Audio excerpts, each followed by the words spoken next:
Now let's solve this question on circular motion. A particle moving on a circle of radius r, that's big R, has a constant angular acceleration. So this is the symbol for angular acceleration, alpha. If the particle starts from rest, show that after time t, its angular velocity is omega equals to angular acceleration multiplied by time t.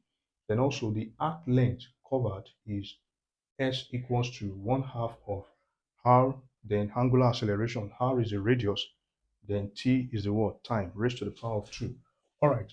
Now, because the particle starts from rest, so it means that it starts from rest, okay, and it moves with a constant angular acceleration. Angular acceleration measures change in angular velocity with respect to time. So, which means that because we know that angular acceleration, okay, angular acceleration, this is angular acceleration, it measures change in angular velocity with respect to time. And this is same thing as angular acceleration equals to angular velocity minus, that is final angular velocity minus initial angular velocity over time. All right, so which means we're going to write alpha, that is angular acceleration, to be equals to change in angular velocity with respect to what? Time. Okay, so now let's multiply this by dt so that we can have angular acceleration multiplied by dt equals to, okay, angular, that is, we have that's equals to dw, that's the omega, which is angular velocity, because this will be what? This will cancel out on the right hand side. Now let me introduce the integral sign. Now integrating both sides.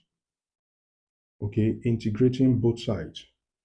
So I'm going to introduce integral sign, okay, on both sides. So we have integral of angular acceleration with respect to t equals to the integral with respect to what?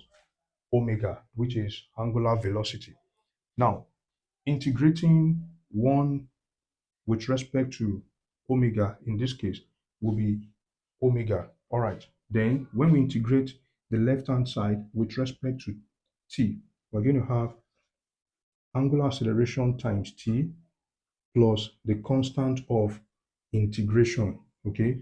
And that will be equals to omega. Now, let's not forget that even when this is integrated from omega naught, which is the initial angular velocity, to omega, which is the final angular velocity, okay, we are still going to have our initial angular velocity to be equals to 0. So which means that because initial angular velocity is equals to 0, then it also means that the constant of integration will be equals to 0. So that when this is equals to 0, then we can now have W equals to product of angular acceleration and time plus 0. Then omega, which is angular velocity, will be equals to angular acceleration multiplied by time t. And that's the first answer. All right, the second answer, we want to what? We want to also show that after time t, the arc length covered is s equals to 1/2 of r, which is the radius, okay? Then multiplied by the product of, that's multiplied by the product of angular acceleration and time t squared. All right, now we know that the arc length covered, okay, arc length, when it comes to arc length s, okay, covered by the particle, okay, is related to radius r, okay, by the formula. It is related to radius r by the formula s equals to r theta. This is the angular displacement. This is the angular displacement. All right, so now, so then we know that omega, which is angular velocity, is the same as change in angular displacement with respect to time. Okay, change in angular displacement with respect to time. That's omega. Then we know from here that W, that is omega, angular velocity is what? product of angular acceleration and time t. So we're going to write W, recall, angular velocity equals to angular acceleration multiplied by what? Time. So we then equate, okay? We equate, so I'll write angular acceleration multiplied by time t equals to d theta over what? dt. Okay, all right. So theta is the angular displacement. So again, let's multiply this, okay, by dt. So multiplying this by dt, we're going to have alpha, that is product of angular acceleration times t multiplied by what? Multiplied by dt equals to, so this will cancel out. So we'll be left with what? We'll be left with d theta, which is um, angular displacement on the right hand side. Now again, let's introduce the integral sign. So integrating both sides. Integrating both sides. So we are going to introduce integral sign here. So we have integrating the product of angular acceleration with respect to t, okay, equals to that of what? Equals to 1. Integrating 1 with respect to what? The angular displacement. So by integrating this, the initial angular displacement in this case will also be equals to 0. That is, when we integrate this, evaluated from, the initial angular displacement equals to 0, and this is the final angular displacement.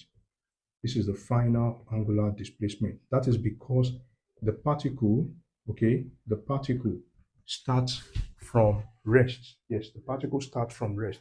So in this case, we're going to have, integrating this, we're going to have angular acceleration t squared over 2, okay, plus the constant of integration, and that will be equals to angular displacement. All right. Now, because the particle starts from rest, okay, that means the constant of integration will also be equals to 0. Remember, I said because the particle starts from rest, then c will be equals to 0, which is a constant of integration.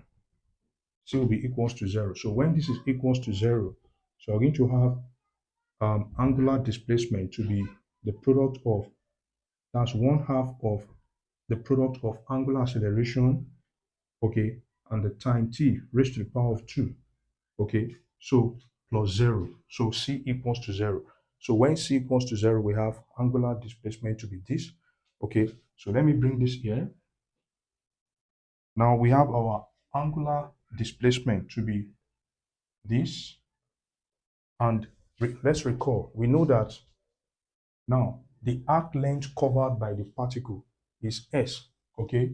Arc length covered by the particle is s. So we can recall, we know that arc length covered by the particle is s equals to the product of the radius, okay, described by the particle, okay, along the what? Reference circle, and the angular what? Displacement. So this will be s equals to r multiplied by this.